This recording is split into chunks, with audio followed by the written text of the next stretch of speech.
thanks for your time. Let's start with the big news of the G'day, day. Kieran. That is the High Court decision quashing the convictions against Australia's most senior Catholic. What are your thoughts, your reaction to that? Oh, look, we have an independent judiciary from the political system, and that's a good thing. The functions of the courts are to operate independently. They've made their determination. It will be a difficult day today, I think, for many of the victims of child sexual abuse that came out of the Royal Commission, of course, exposed across institutions, including religious institutions, but also institutions such as the Boy Scouts and others.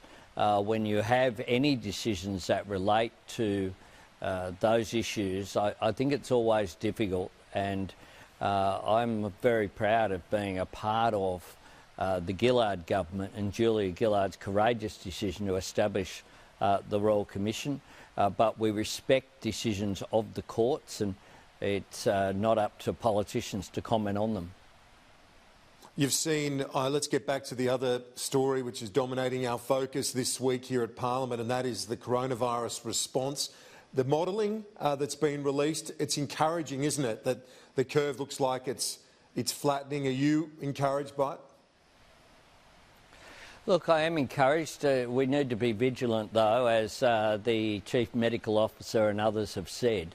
What we have seen in some other countries is that there can be upturns again, and certainly the concern which is there now is for transmission to have occurred, and not so much from, up to this point, it's been people coming from overseas, whether it be by plane or, of course, most infamously by cruise ship, or coming to Australia and the disease spreading from there.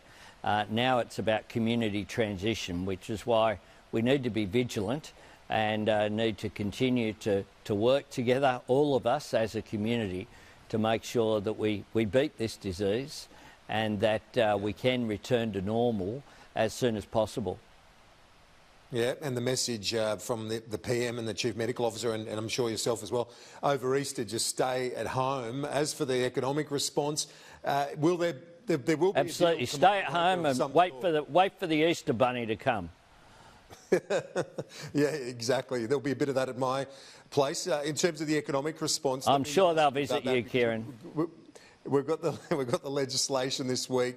What's your position on this? You're going to put the amendments. That's, we know that. Oh, you suggested changes. What do you make of what Andrew Clennell asked the Prime Minister about those businesses of $1 billion turnover? Because it's a blunt instrument where you've got, say, a business of $1 billion turnover but a small profit, where an $800 million turnover, massive profit, gets the JobKeeper set up. What's your position on that? Should there be change? Well, Andrew Clennell is pointing out the anomaly which is there, and it's an anomaly that arises from the fact that when we're looking at the JobKeeper payments, we're not looking at the individual worker and whether they need it and what their circumstances are. We're looking at the employer. Now, because of that, that creates distortions, so that people in exactly the same circumstance can receive different outcomes depending upon who they work for.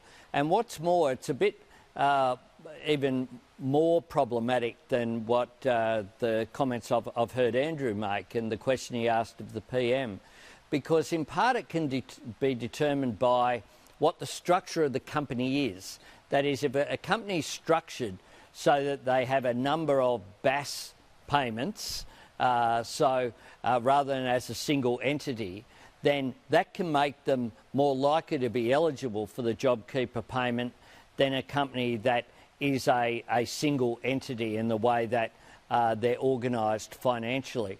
So I think that there are a range of issues that need to be looked at. There are 1 million Australian casuals, a bit more than that, who won't be eligible as the structure of the system's currently designed. And these are issues in which we say to the government that it should give consideration to it, that it is, after all, about people. It's about the job keeper, if you like, the worker not so much about the structure of the employer. And that is a concern that we have. It's one that we've raised. We'll be, of course, supporting the package go through. We won't do anything to hold it up, but we will continue to suggest improvements to the government and hope that the government sees the common sense of what we're putting forward, just as they did the last time Parliament sat, where they agreed to extend the supplementary payments to Austudy, Abstudy and Youth Allowance recipients. When will you meet with them on that? Well, we have indicated from we met with the government last Thursday, we raised each of the issues, and we just hope that they consider it. If not, we'll certainly be raising issues in the Parliament.